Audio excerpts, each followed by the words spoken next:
Yun, what's up mga kalapatids? So, dito na tayo sa rooftop. So, nag-aabang-abang na tayo.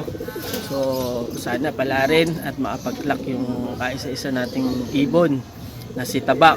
Yung pangalan ng ibon namin na yun. Pinangalanan ng misis ko, patawag sa kanya is Taba. So, sana mag-clock. Ang oras natin ngayon mga kalapatids is 2:20 ng tanghali o ng hapon. So abang-abang na tayo, baka sakaling lumusot yung ibon natin. Tinignan ko kanina sa clacking, may 12 na nakapagpaklak. So sa mga nakapagpaklak, congrats na agad ng maaga. Sana ganun din kami, makapagpauwit, makapagklak din ang ibon namin. So balikan ko kayo mga kalapatid, sige natin yung makapagklak si Taba. Let's go. Okay, ng panahon dito mga kalapatids, grabe, sobrang init. Pero wala akong nakikitang dumadaan. Ayan o. So, nandito tayo sa gilid ng loop natin, nakasilong. Ayan. So, ayan. Yan ang panahon. Napaka-init. Napaka-ganda ng panahon. Sana tumagos yung ibon natin. Hopefully, maasa tayo mga kalapatids. So, yun. What's up mga kalapatids? Dito tayo ulit ngayon, kaakit lang ulit natin, baba tayo kanina dahil mainit. So umakyat ulit tayo, oras natin is 4:22 ng hapon. So konting oras na lang, konting minuto na lang is magka-cut off na tayo. Ang cut off natin is 4:54. Nga pala, congratulations nga pala sa mga nakapagpauwi at nakapag-clock ngayong final lap ng Santa Ana. Pero still waiting pa rin, hoping tayo na makapagpa-clock pa tayo. Pero kung hindi man, ganun talaga, basta importante ginawa naman natin yung best natin. Si Ibo na ang bahala no, kung magkaklak siya o hindi. Pero sa ganun pa man, by the end of the day, talo is talo, wala tayong pwedeng reason na sabihin.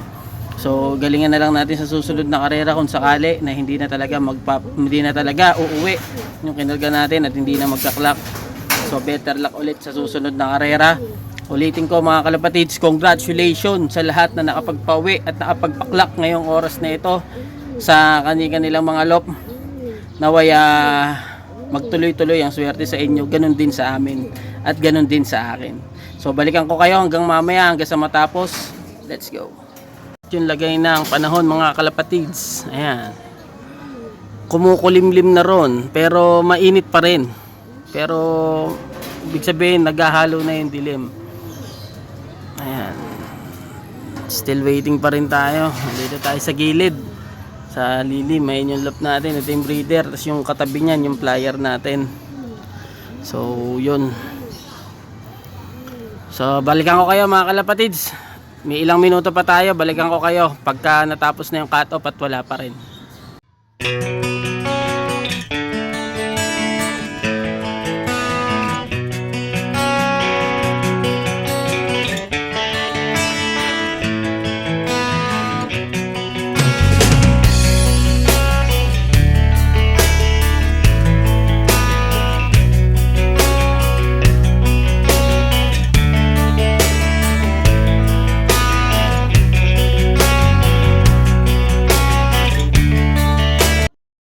So yun mga kalapatids, sa mga oras na to nagpalipad na tayo kasi cut off na tayo mga kalapatids.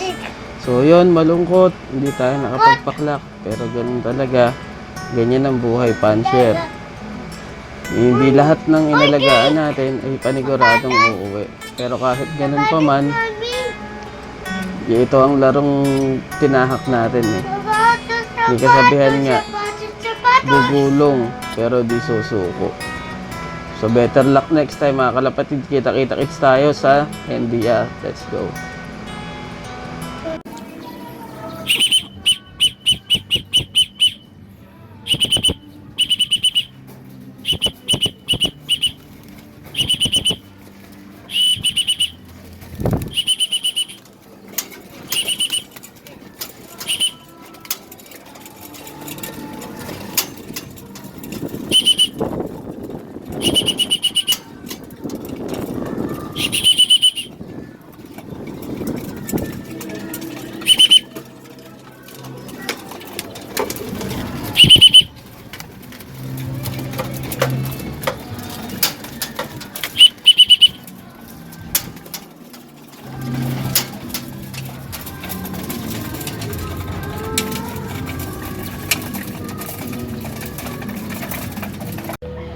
So yun, what's up mga kalapatids? Time is up. So hindi po tayo pinalad. Makapagpauwi ng Santa Ana, hindi po tayo nakapagpaklak. Eh sabi nga ni Rico J. Pono is may bukas pa. So tingnan natin kung makakauwi pa yung natira nating pinarga sa last lap.